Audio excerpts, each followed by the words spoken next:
नमस्कार, आप लाइव बिहार देख रहे हैं। मैं हूं राजमोहन तिवारी। जनता दल यूनाइटेड ने जब बीजेपी का साथ छोड़ा तो सबसे ज्यादा चर्चा चिराग मॉडल की। उन्होंने कहा कि 2020 के विधानसभा चुनाव में चिराग मॉडल को खड़ा करके बीजेपी ने जेडीयू को भारी नुकसान पहुंचाया और जो गठबंधन का सहयोगी दल अपने गठबंधन के सहयोगी दल के खिलाफ इतनी बड़ी साजिश रचे, उसके साथ रहने का कोई मतलब नहीं है। जनता दल यूनाइटेड को खत्म करने की कोशिश बीजेपी के द्वारा चिराग मॉडल को खड़ा करके की गई और अब बिहार में राजनीतिक परिवर्तन हो गया है, सत्ता में बदलाव हो गया है। अब आरजेडी जेडीयू एक साथ है और चिराग और बीजेपी एक साथ नजर आ रहे हैं। कुढ़नी में उपचुनाव हो रहा है। अति पिछड़ा समाज से आने वाले राजद विधायक अनिल सहनी की सदस्यता रद्द हो गई और उसके बाद इस उपचुनाव की लड़ाई जो है वो बेहद ही दिलचस्प नजर आ रही है, क्योंकि एक तरफ यह सीट महागठबंधन से जेडीयू के खाते में चली गई और अति पिछड़ों के सबसे बड़े नेता कहे जाने वाले नीतीश कुमार ने यहां किसी अति पिछड़ा को टिकट ना देकर मनोज कुशवाहा को टिकट दिया। वहीं सबसे ज्यादा निषाद समाज को लेकर हल्ला मचाने वाले और निषाद समाज का पक्षधर रहने वाले, उनके हित की बात करने वाले मुकेश सहनी ने यहां से भूमिहार उम्मीदवार को उतारा है। इसके अलावा एआईएमआईएम ने गुलाम मुर्तजा अंसारी को उम्मीदवार बनाया है, जबकि बीजेपी ने यहां से अति पिछड़ा समाज से आने वाले केदार गुप्ता को टिकट दिया है। लड़ाई बेहद ही रोचक मानी जा रही है, लेकिन इस बार कुढ़नी उपचुनाव की चर्चा इन चतुष्कोणीय लड़ाई से ज्यादा वोट कटवा की लड़ाई को लेकर खूब हो रही है। अब यहां पर यह माना जा रहा है कि जो जिसका वोट सबसे ज्यादा कटवा देगा वो आसानी से इस बार कुढ़नी की मैदान की बाजी मार लेगा। अब इसमें वोट कटवा के तौर पर कौन कौन लोग हैं? देखिए, बीजेपी और जेडीयू में तो यहां लड़ाई पहले से ही मानी जा रही थी, लेकिन एआईएमआईएम ने भी यहां से प्रत्याशी उतार दिया और मुकेश सहनी ने यहां से भूमिहार प्रत्याशी उतार दिया। इसके अलावा आरजेडी से बागी होकर शेखर सहनी ने निर्दलीय अपना नामांकन करा लिया है। तो देखिए, वोटों का बिखराव होना तय है। जिसके वोटों में सबसे ज्यादा बिखराव होगा वो ये चुनाव आराम से हारते आपको नजर आएगा। गोपालगंज में खूब चर्चा हुई कि एआईएमआईएम ने आरजेडी को हरा दिया, क्योंकि 12,000 वोट काट लिए, 1800 वोटों से वहां पर हार जीत का फैसला हुआ। तो कुढ़नी में क्या होगा? देखिए, तमाम समीकरण पर तो हम बात करेंगे, लेकिन मुकेश सहनी पर बात करना सबसे ज्यादा जरूरी लगता है। उन्होंने प्रत्याशी उतारने से पहले ये बातें कही थी कि महागठबंधन या फिर बीजेपी में से जो भी निषाद समाज से आने वाले प्रत्याशी बनाएगा तो उसका वो समर्थन करेंगे बिना किसी शर्त के। लेकिन जब खुद की बारी आई उम्मीदवार उतारने की तो उन्होंने भूमिहार समाज से आने वाले नीलाभ कुमार को प्रत्याशी बना दिया, जबकि शेखर सहनी एक निषाद समाज का बेटा पहले से ही, जो कि वहां का स्थानीय है, वो नामांकन करा चुका था, तो वो उसको भी समर्थन नहीं दिए और भूमिहार कैंडिडेट पर दांव खेला। तो आखिरकार मुकेश सहनी करना क्या चाहते हैं? क्या वो ये लड़ाई जीतना चाहते हैं या फिर बीजेपी को हराना चाहते हैं? बोचाहा में हमने देखा किस प्रकार से बीजेपी को हराने के बाद उन्होंने वहां पर लड्डू बांटे थे, जबकि उनकी पार्टी तीसरे नंबर पर रही थी। तो क्या कुढ़नी में भी यही खेला होने जा रहा है? अति पिछड़ा की लड़ाई हर कोई इस सीट को लेकर लड़ रहा है, लेकिन उम्मीदवार उतारने की जब बारी आई तो हर किसी ने हाथ पीछे खींच लिए। बीजेपी ने जरूर केदार गुप्ता को, जो कि कानू समाज से आते हैं, उनको यहाँ से उम्मीदवार बनाया है और उनके पास वही एक चेहरा सबसे ज़्यादा उभर कर दिखाई भी दे रहे थे। 2015 में मनोज कुशवाहा को उन्होंने हराया भी था, पिछले बार की चुनाव में भी महज 700 वोटों से हारे थे, तो वो उनके प्रबल दावेदार भी थे।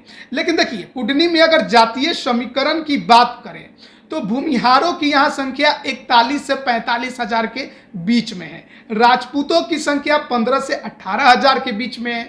अगर मल्लाह वोट बैंक की बात करें तो 28 से 30 हजार है, कुशवाहा कुर्मी लगभग 30 से 35 हजार है, वैश्य समाज भी लगभग 35 से 38 हजार है, यादवों की संख्या 30 से 35 हजार है, मुसलमानों की भी संख्या 35 से 38 हजार है।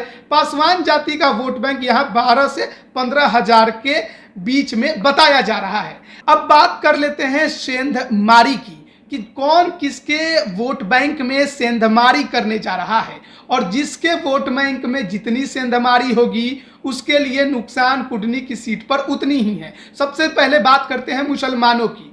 मुसलमानों की संख्या यहाँ पर जैसा कि मैंने बताया कि 35 से 38 हजार के बीच है।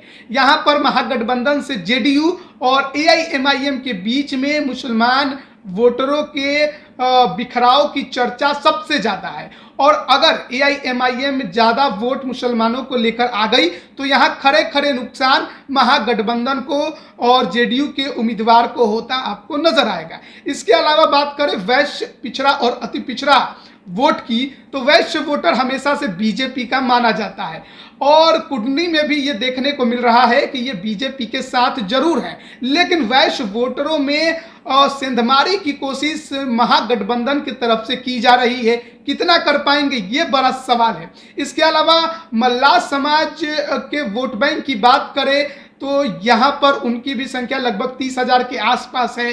पहले ये बीजेपी को वोट करते थे, लेकिन अब क्योंकि मुकेश सहनी निषादों के बड़े नेता बनकर उभरे हैं तो वो उनके साथ भी जाते हैं, यानी कि मल्लाह वोट बैंक में सेंधमारी होगी, नुकसान बीजेपी को होगा। और जनता दल यूनाइटेड की बात करें तो कुर्मी कुशवाहा के वोट जो हैं वो तो उनके माने ही चाहते थे, लेकिन ये देखने को मिला है कि मोकामा में ये वोट बैंक जो है आरजेडी को ट्रांसफर नहीं हुआ, लेकिन क्योंकि कुडनी में खुद कुशवाहा समुदाय से ही उम्मीदवार जनता दल यूनाइटेड ने बनाया है, तो कहीं ना कहीं ये ज्यादातर वोट जो है वो जेडीयू को ही मिलेगा। अब देखना है कि वैश्य और मल्लाह वोटरों में कितनी सेंधमारी होती है और बीजेपी को कितना नुकसान होता है। यादव वोट बैंक की यहाँ पर बात करें तो उनकी भी संख्या 30 से 35 हजार यहाँ बताई जाती है, क्योंकि आरजेडी जेडीयू के साथ है, इसलिए ज्यादातर कहिए कि लगभग 80% यादव जो हैं वो जेडीयू के उम्मीदवार को वोट करेंगे। 20% निश्चित तौर पर इस बार जेडीयू के खिलाफ वोट कर सकते हैं, या फिर कहिए कि वो इस बार उत्साह के साथ वोटिंग नहीं करे, घर में ही आपको बैठे नजर आ सकते हैं, क्योंकि आरजेडी का उम्मीदवार नहीं है। अब बात करते हैं भूमिहारों की। भूमिहारों की संख्या यहाँ सबसे ज्यादा है, लगभग 40 से 45 हजार उनकी संख्या है, और कहा यह जाता है कि ये बीजेपी के वोटर हैं, बीजेपी के साथ रहते हैं। लेकिन वीआईपी ने यहाँ पर भूमिहार दांव खेला है। नीलाभ कुमार, जिनका अपना एक यहाँ पर राजनीतिक विरासत है, वो वीआईपी के टिकट पर उम्मीदवार हैं, और अगर भूमिहारों ने उनके पक्ष में वोटिंग कर दी तो कहीं ना कहीं ये बीजेपी को भारी नुकसान पहुंचाएंगे, और निर्णायक नुकसान भी हो सकता है। अगर ज़्यादा नहीं टूटते हैं, थोड़े बहुत भी टूटते हैं, फिर भी ये बीजेपी के लिए नुकसान उस समय पहुंचाएंगे जब यहाँ फाइट कांटे की हो जाएगी। और देखिए भूमिहार अब क्या करता है, क्या बीजेपी के साथ रहता है या वीआईपी के उम्मीदवार के साथ जाता है। जितने वीआईपी के उम्मीदवार के साथ जाएंगे उतना नुकसान बीजेपी को यहाँ होने वाला है। यानी कि जिस प्रकार से 2020 के चुनाव में लोजपा के उम्मीदवार यानी चिराग पासवान के उम्मीदवार ने जेडीयू के उम्मीदवारों को नुकसान पहुंचाया था, उसी प्रकार से वीआईपी ने यहां पर भूमिहार कार्ड खेलकर बीजेपी को भारी नुकसान पहुंचाने की कोशिश की। एक मल्लाह वोट तो पहले ही खींच लिया था, और उनको लग रहा है क्योंकि मुकेश सहनी के पार्टी वीआईपी से ही उम्मीदवार है तो मल्लाह वोट बैंक तो आएगा ही, भूमिहार वोट बैंक भी खींच लिए तो बीजेपी को इतना नुकसान पहुंचा देंगे कि वो फिर जीत नहीं पाएंगे। यानी कि 2020 के चिराग का जो मॉडल था वो 2022 के उपचुनाव में मुकेश सहनी मॉडल के तौर पर उभर कर सामने आ रहा है। उस समय नीतीश कुमार को चिराग ने नुकसान पहुंचाया, इस बार मुकेश सहनी बीजेपी को नुकसान पहुंचाते आपको दिखाई देंगे। अब तय करना है भूमिहारों को कि भूमिहार इस बार कुडनी का क्या करेगा, किसके साथ जाएगा। परंपरागत तौर पर बीजेपी को वोट करेगा या फिर वीआईपी के भूमिहार कार्ड का असर उस पर देखने को मिलेगा और वो एक बड़ा धारा जो है भूमिहार का वो उनके साथ जाता है। निश्चित तौर पर परिणाम पर इसका बड़ा असर पड़ने वाला है और ये भी तय हो गया है कि कुडनी में जो जिसका जितना वोट काट देगा, खासकर एआईएमआईएम और मुकेश सहनी, बीजेपी और जेडीयू को उतना ही नुकसान और उतना ही फायदा देखने को मिलेगा। कांटे की लड़ाई कुडनी में होने जा रही है, ये मान के चलिए। रोचक मुकाबला होगा और यहाँ पर फाइट एक बार फिर आपको बिल्कुल गोपालगंज जैसी देखने को मिलेगी।